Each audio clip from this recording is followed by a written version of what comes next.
It's Saturday morning. It's 9 o'clock. Woohoo! Yes, it's time for the Monster Magic Saturday show. Let's do this. Wake up, it's a beautiful morning. Feel the sun shining for your eyes.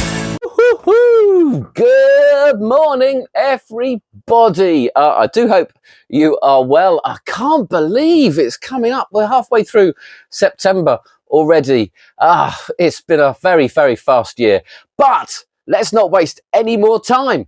Let's get on with some Monster Magic reviews. And first up, we have Omni Break by Victor Zatko. I've never heard of Victor Zatko before, but this is his take on a twist, I suppose, of the Omni deck, which was invented by Jerry Andrus and is commonly used as the climax for an ambitious card routine. What happens here is that you do your ambitious card routine. The card comes to the top of the signed selection as many times as you like. Eventually, you put the deck of cards between your participants' hands. You still find their selection, but when they open their hands, the deck just falls apart in a bunch of puzzle-like pieces. The Omni deck, which is a clear, transparent acrylic deck, like I say, is invented by Jerry Andrus, is one of the most common ways of ending that ambitious card routine. And believe me, they do need to end. You just can't keep doing it ad infinitum. This is a twist on it, and it is something a little bit different. The pieces falling apart is a really, really nice touch. Let me show you exactly what it looks like. So here's the close-up of the actual gimmick. It does all hold together quite nicely. There is a sort of a locking system, he calls it, which is probably a fancy name for it, to be honest. It's got the ridges of the cards on it. When you remove the locking system, it will all just fall apart into these pieces, which are quite easy to put together, but it also kind of leaves them with a bit of a puzzle to put together in their hand. I would be doing this over a table. I wouldn't want these to fall on the floor too much. Not just they'll get chipped. They're not, molded or anything like that. So they will get damaged if you're not too careful with them. And you want to keep them nice and clean. I'm guessing you could just wipe these down actually and clean them up afterwards. The tutorial that comes with it is 40 minutes long, and it doesn't really cover much in the way of routines other than the ambitious card. There is a bit at the end where you suggest you can do a sort of a breaking wand routine, where wand, you give someone a wand and it falls apart. You could do this with the deck. You give someone the deck and it falls apart in their hands if you want to use it as a gag. But it is basically your finale to the ambitious card. He doesn't teach any phases of the ambitious card. There are plenty of resources for that, but most of the tutorial is him teaching the various ways of switching the gimmick in from the real deck. All pretty much run-of-the-mill stuff, but you can do it with a jacket or without a jacket. He's wearing some deliberately tight jeans to make his life hard. It's not as easy as doing it with the Omni deck because you've got these moving pieces, and the locking system, you can unlock it accidentally when pulling it out of your pocket. So you've got to be careful. It's a lot more fiddly, I found, than the Omni deck, which is simply just because it is a solid piece of acrylic. Is much easier to ring in. I'm not sure it's even any stronger than the Omni deck. You might know if you go to Prop Dog, you can get the Omni deck engraved. So if you're doing a wedding, you can have people's names and the date of the wedding put on it. It's great for people's birthdays. You can also have it engraved with a card as well. And presentation wise, with the Omni deck, you can sort of say you're going to make the cards disappear. With this, there's not really much justification as to why you've made the deck into a 3D printed puzzle.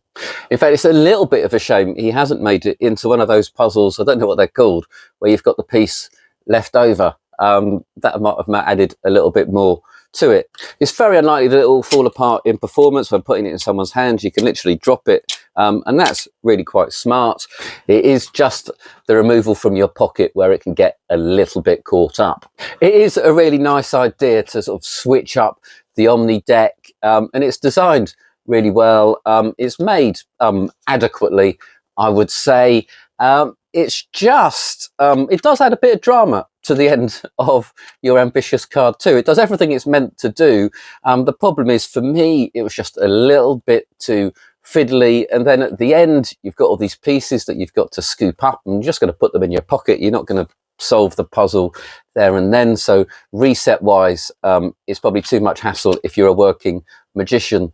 I'm afraid for me, the best ending to the ambitious card is still the Omni deck or a card to impossible location. But that is Omni Break by Victor Zatko, $49.99.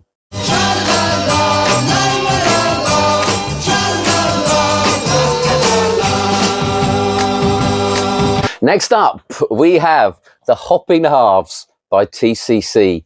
TCC have really surprised me with this. The coins, you're not surprising. They are very good. Let me show you the coins. Well, let me tell you the routine. So the routine is the classic hopping halves. Essentially, you show that you've got a copper and a silver coin. You remove the silver coin, you click your fingers and it returns back into your hand. You remove the copper coin and that then returns back to your hand. You put the silver coin in your pocket and then that returns. You then take away the copper coin, put it in your pocket, and you are left with no coins whatsoever. The hopping halves, that is the basic hopping halves routine. It is terrific, and it's nice because you end with nothing in your hands. They can't inspect anything, they can't grab anything, and they have seen visually these coins just reappear back in your hand. Don't underestimate it as a routine. Let me show you the coins, because the coins are lovely. Here we go.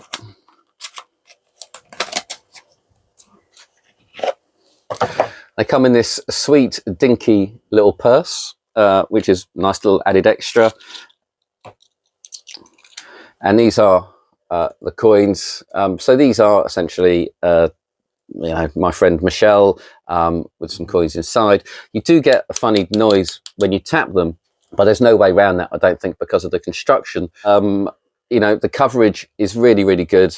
And what I particularly like is that this English penny is an old English penny. It's not that bright, shiny, hasn't been highly polished. It looks like you've just found an old English penny, and it doesn't look like a gimmick at all because of that. And that's a really nice touch. I think the Tango ones are far too shiny, and you won't go end up polishing all of your coins in order to try and make them look the same. But this one, I think pretty much, if you wanted to have a duplicate, if you had an idea for a routine that required an English penny, anyone would be fine. And it's a beautiful set. It really is a beautiful set. But what is also amazing is it's very cheap, actually, for the quality that you get. But what is also amazing is the tutorial is almost an hour long, and it covers everything you can do with this set of coins, not just the standard hopping halves, and it's really well taught. It does start with that routine, and it gives various different presentation ideas. Sometimes it can feel like you're challenging the audience members of how many coins have I got left, and generally speaking they're going to be wrong, and we as magicians don't like that. So they run through a couple of ideas, such as a time travel routine of popping back in time, or even if you just tell a story of how someone showed you this trick and you got it wrong. It feels a lot friendlier like that. And they also do a little bit with a quiver wallet, or you could possibly use my flap wallet if you wanted to have the coins reappear at the end back in the purse that you got them from.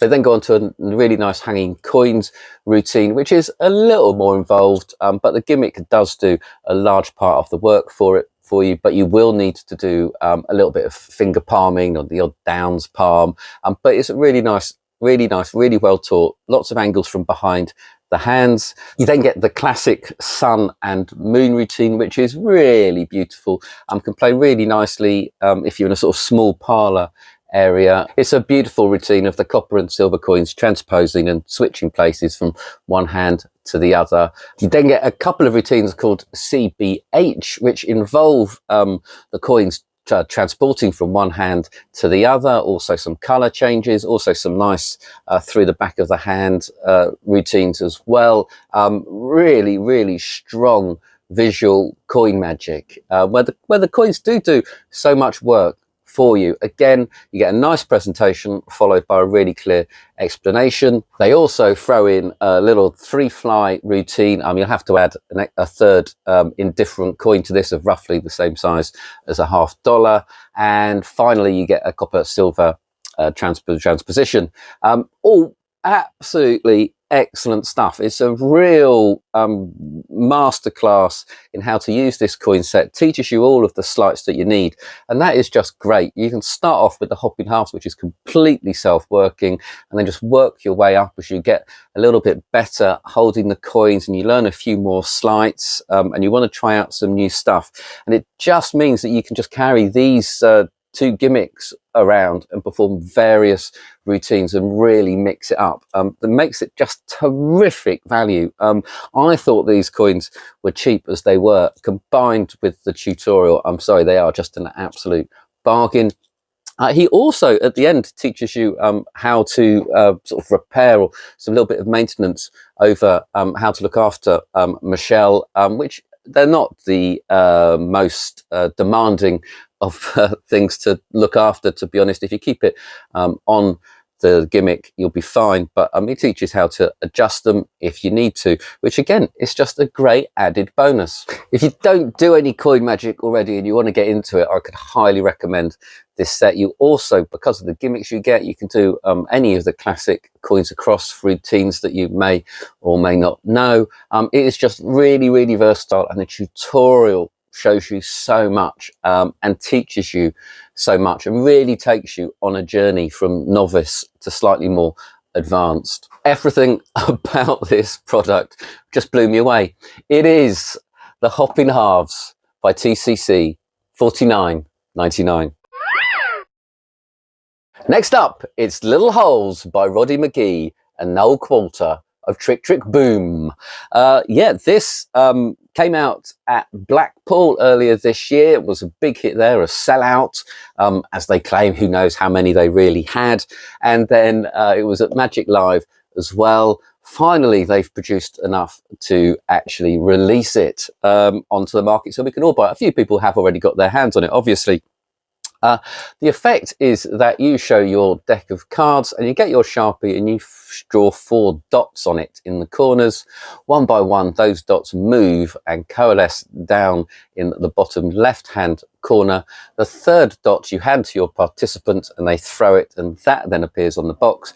You finally show that they're not ink dots at all. They are, in fact, holes in the box. As I said last week with Incredible, the idea of moving ink has been around for a long time. The idea of moving holes has been around for a long time. And if you are interested in it, you can go back. I think probably one of my favourites still is Michael Close's pothole trick. This takes it to an almost different level, because you start off with the dots on the box.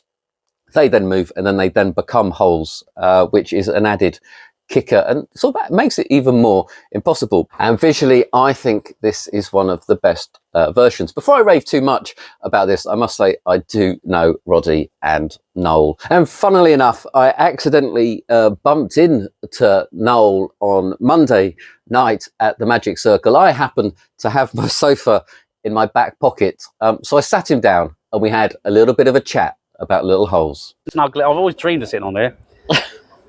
Noel Qualter of Trick Trick Boom. No, don't lean back too much of this. This has done a lot of miles. This sofa. I worry. It is. I'm not you. I'm twice the man you are. I think this might be the first ever outside broadcast on the sofa from Monster Magic, and we're outside the prestigious Magic Circle, which is here. It's true. Society with some very massive alumni of members, including Noel. There's also And Little Holes, it's called. that is star of stage and screen. I'd buy one in the highest step. why isn't he back in? Where's he? Cheltenham, Chelmsford, somewhere out in the sticks, isn't he? He was He yeah. belongs back They in have there, another you know. back catalogue of tricks. They've got a bunch of stuff. Obviously, He steals the show, doesn't he? He's Very good. never ending. We can cut this bit out. It's fine. but yeah, Right. I would It's pure show business. So little holes is the trick that you have just released. It Is All right. just when did you do it on? No, it's fine. These Who things are you? All right. See you later, Steve. Yes, it is a Little Holes, which came into. It was born. Well, it's sort of born at Blackpool, where it had a little bit of a debut. Debut, it's sold out. Sold out. Everyone was talking about A it. few lucky sods got their hands on Little Holes, and then we also had it at Magic Live as well, and it flew off the shelves there, and people went bananas, absolutely potty for it. So hang on. So Blackpool's in February. Yeah. What? Why didn't you sort of release it Well, back then? that is a great question, and the answer to that is that these things are beautifully made by the man with $1 million hands, Roddy, and each one of them, like artisan sort of card gimmick, it takes a bloody age to make each one. So Roddy hand makes every one. yeah, he hand makes every single one. Right, okay. And they take it's hard to know when you look at each process, about 15 minutes and 15 to 20 minutes each one, which you go, 15, 20 minutes is not too bad. You go, try and doing that at scale is just massive. And it's all very well thinking, that's, let's say 3 an hour or 4 an hour, but one can just crack on like dead face. So he is, he's looking forward to having a little break from from all the little fiddly stuff, the bits and pieces. He's been ferociously at it. So does he get slightly annoyed every time you sell one then? Is he like, It is that weird thing of going, well, I am pleased, but that is one less that we've got. And these, so normally how this works, a little peek behind the curtain, folks, that people might have, I don't know, they make 1,000 of a trick, and then they might sell a whole bunch to wholesalers, and they try and punt the rest of them themselves. These, to get to any sort of scale, has taken us, since, well, Roddy started making them December last year to get ready for Blackpool. And then obviously the Magic Live stuff, then we completely sold out of Magic Live, which in inverted commas put us back because again, past the crazy rules of if you shift them then you've got less and you need to have more to sell them. So we've it has been a long hard struggle, and we knew, like, people went bananas when this thing started to make it onto the video reviews and the Blackpool stuff and all that sort of good stuff. It had little, and some people would feature it and some people just have it a little cutaway, but it was in every single one of the videos, and they were just bombarded about messages. What's this? Where can I get it? Who is it? Now, I know that's true of all tricks in Blackpool, but this was insane. And once people figured out that it was Trick Trick Boom Trick, and they knew where to get hold of us, tricktrickboom.com, we got an onslaught of emails. I mean, obviously Roddy had it hard, but think of me, you had to reply to emails. Where's the sympathy for that? I had and messages and comments and Magic Cafe and Facebook and all that good stuff, which is brilliant. And feel free to carry on. And obviously we're in the business of stirring you guys up and taking interest in it. But yeah, it was phenomenal. Like, it was, I've never seen anything like it. People just desperate for it, because I think it is a rare trick that has, where it's got all the visuals, it's going to fool the hell out of magicians as well. And now I know that doesn't matter if a trick fools a magician or not, it just matters whether the audience loves it. But we'll get a little bit of a kick out of showing something to the boys or girls. Well, I think it helps with sales if they don't know how it's done, doesn't it? That's the thing. The thing. Oh, well, that's baffled me. Yeah, if it baffles me, it'll baffle everybody else. Yeah, 100%. That's what I think is a large part of it, is thinking, I'm so fooled that I'm a magician. And that's what this is, just so much. It's fun to practice it. It's a ton of fun to perform it. But when you have a little bit of a go with it, like a little bit of quiet time, Friday night, you get the idea, and do a little bit of a sliding of holes around here, and then when you do the trick for yourself the first time, you're like, I'm not entirely sure how this works. I mean, I do know, but it's just a really clever magic trick. Let's take you back to the creative process behind it. So Roddy had the original idea, and then do you just sort of finesse it together? Yeah, so I'll be honest. So everything we do is sort of collaborative. This is much more Roddy's baby, and has been. He's been doing this on and off for years. So this is just my input in this is much less than it has been in other routines. But it is, we're still going to go back and forth on ideas and presentations and things, how to build stuff and box artwork and all that good stuff. But I must say, that bit on the box. There's a lovely bit on the box. of Noel and Roddy. Yeah, lovely little, lovely photograph. So now moving holes, that's quite a common. Back Yeah. in the old Michael Close with his Yeah, pothole trick, everything else. great history, and there's a ton of moving hole tricks. There seems to be like one of the common plots that people love doing. Certainly, if you're a gimmicky guy, you go, "Joe, I'm mad about the moving hole tricks," because we all love card tricks. Exactly, the card that you chose, lots of good stuff, and there's a million ways to reveal a fun card trick. I tell you what's more fun, or certainly that I get a kick out of, is those weird things where the cards are just rectangles. They're just pieces of cardboard that amazing things happen to. And this is such a weird trick. If someone sees this, if you show this to one of your, what they call spectators, audience, if you show it to somebody and ink is manipulated, like, what the hell happened? You go, and then at the end, it's got that great story, a bit like Omni deck, a bit like all those killer tricks, or mini pull, one of those things where, so what happened at the end? You go, so if someone described this and they weren't entirely sure, they'd say, the guy made some little doodles on the box, made some little circles on there, and they moved them around at different corners. And at the end, they weren't. They were holes. They might get confused by the whole thing, but they'd say they were holes. And that's that mad thing of thinking, like, it's such an easy thing to be able to tell because it's such a mad plot. Like, there's nothing else. There's plenty of moving hole tricks. There's nothing with this like this. Yeah, so I think what's interesting is it starts off as being moving ink, essentially, doesn't it? Which is a good trick. Which is a very good trick, baffling enough as it is. Everyone going, well, I don't understand how that ink's moving around. And then they discover that actually it is now holes, which is even more permanent than permanent ink in theory. So it's a real kicker. It's a real exactly. kicker. They can get through there. Can they get through there? Where are you going? Go on, you can do it. I haven't moved the camera. I need to turn it round. Oh, go on then. As usual, you haven't got any clothes on. The nice thing about it, so because it's the box that does, the box is the trick. You can use the cards. You've just carrying it around anyway. Well, also the box is ungimmicked, and the cards there is a gimmick there's a gimmick within the cards that is helping you with the trick, but at the end, you've got to do a totally motivated cleanup that's squeaky clean. And at that point, you can give them everything. The box, the cards, you can go into your next routine. These are just, 52 cards, just a regular deck of cards. So every move is motivated. Everything's been fully routined. Roddy's been performing it for a long time. Yep. How difficult is it, though? Because Roddy's good. You're good. Right, let's focus on Roddy. So it's super easy. So the gimmick. So what you need to do is I want to be as open with you guys as possible.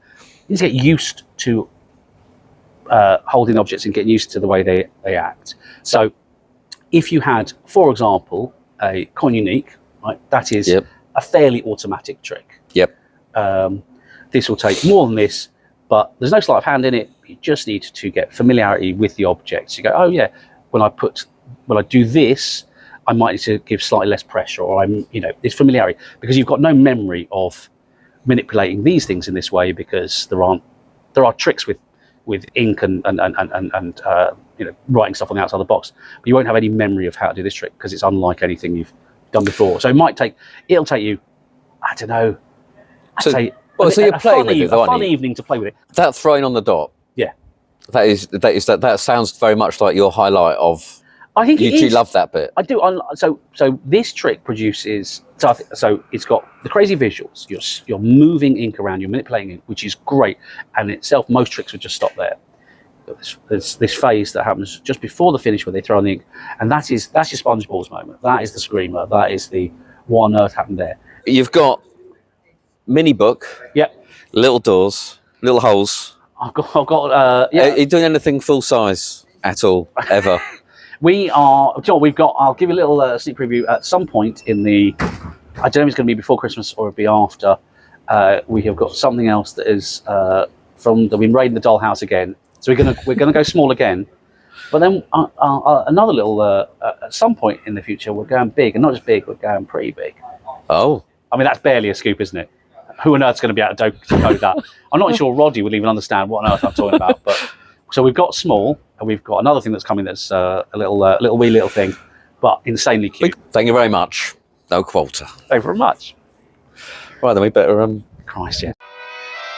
Thanks to it all being done on the cellophane and the card box, the gimmick is much less exposed. There's not as much workings going on as with most moving holes, moving inks, and it's really, really simple, really easy to do. I think the big worry people are going to have is lighting conditions and angles. Angle-wise, it doesn't matter if someone's behind you. They won't see how it's being done, but they won't really enjoy the effect very much because they won't be able to see how it's being done. And really, ideally, this is probably a walk-around trick. You could do it for a table. If you watch the trailer, Roddy's doing it at the Magic Castle in the parlour room.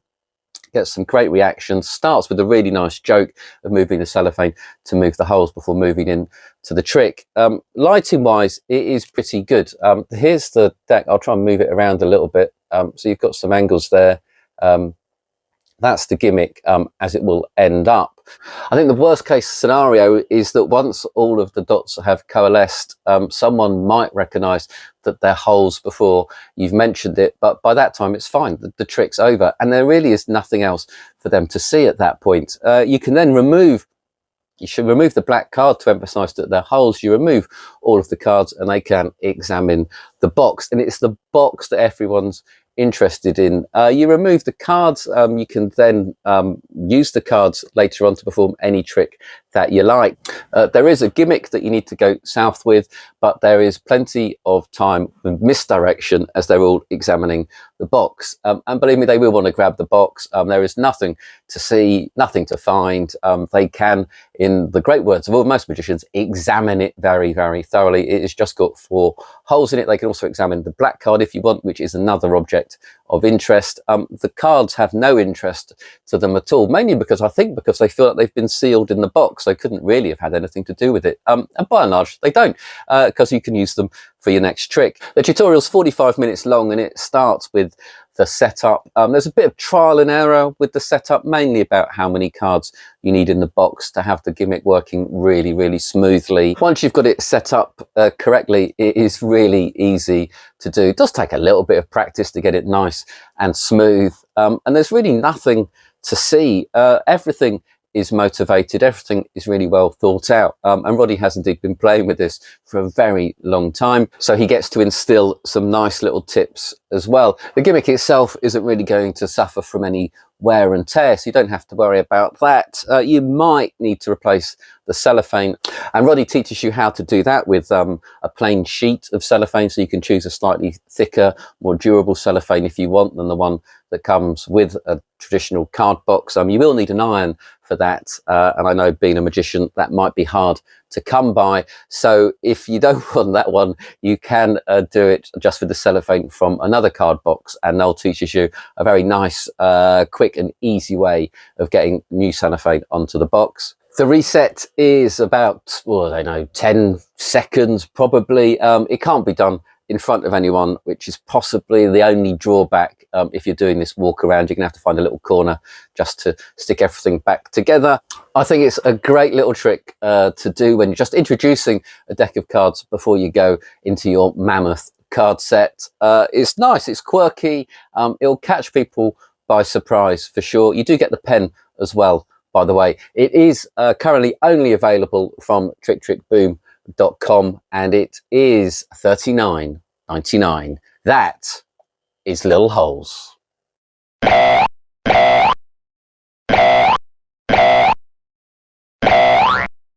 Next up, it's Portraits by Olivier Zaragosa.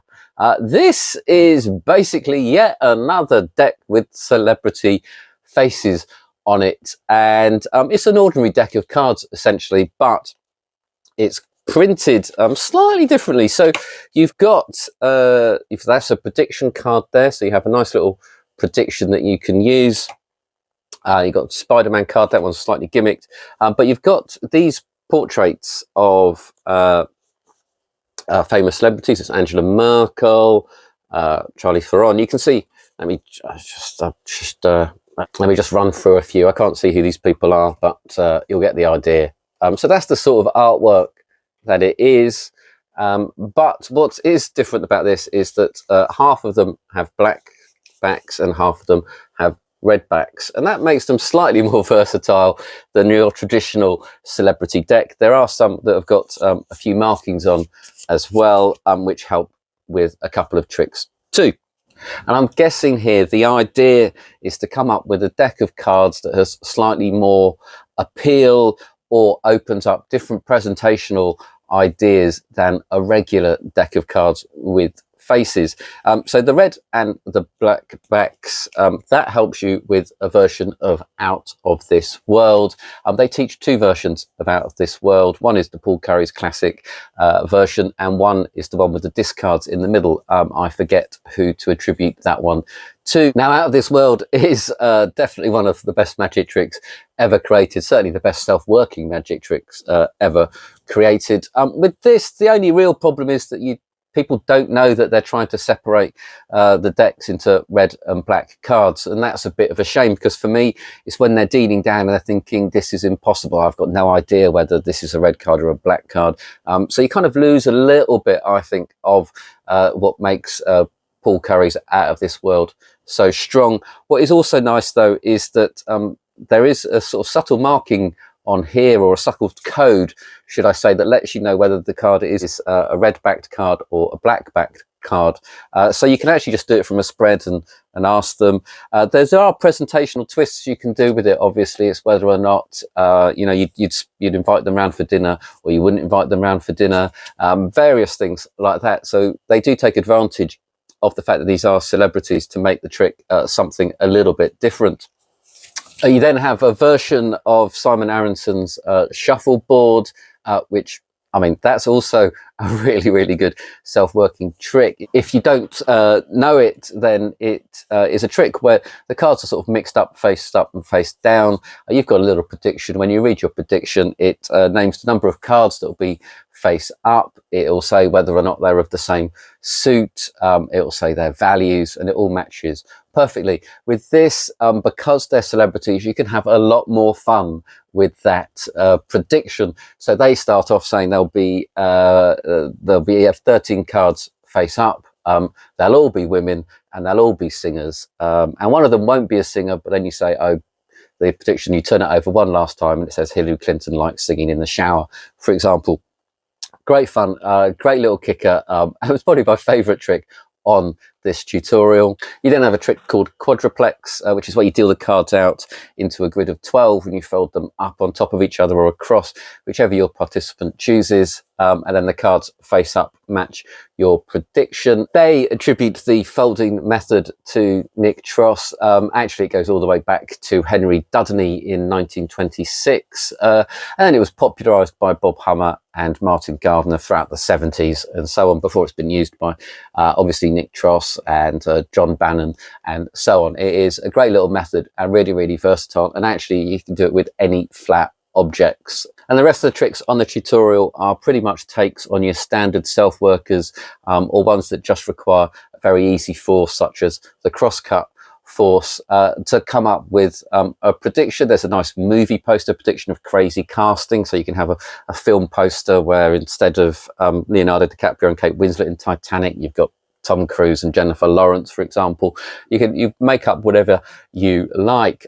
This card is quite a bit of fun too, so you can end up saying that the Queen and Albert Einstein got together one night and they produced Harry Potter.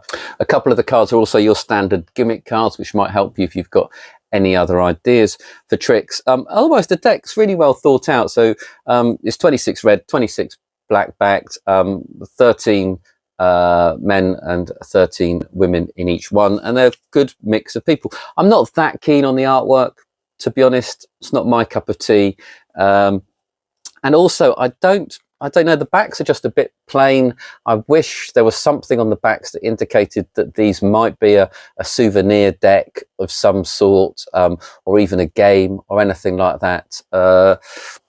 It is a fun deck, and it is really, really versatile, but the only thing that makes it special is the red and black backed. So unless you want to do the Out of This World, you may as well just pick up a deck of celebrity top trumps and do your favorite self-working card trick, or even an ambitious card. There's just nothing that makes this really stand out as a particularly sort of special or unique. It's got no real attributes that you can't get from something you could literally just buy in a souvenir shop or in the gift shop of an art gallery. That is Portraits by Olivier Zaragosa, 33.99. He shouldn't have jumped. The show's not that bad. And that's it for this week's show, I'm afraid. I hope you've enjoyed it. If you don't already, then please do subscribe, just so you get a little reminder, so you don't miss next week's show, because that really would be a shame. Until then, come on, people. Grab some magic, go out there and have some fun with the best hobby in the world. Bye-bye.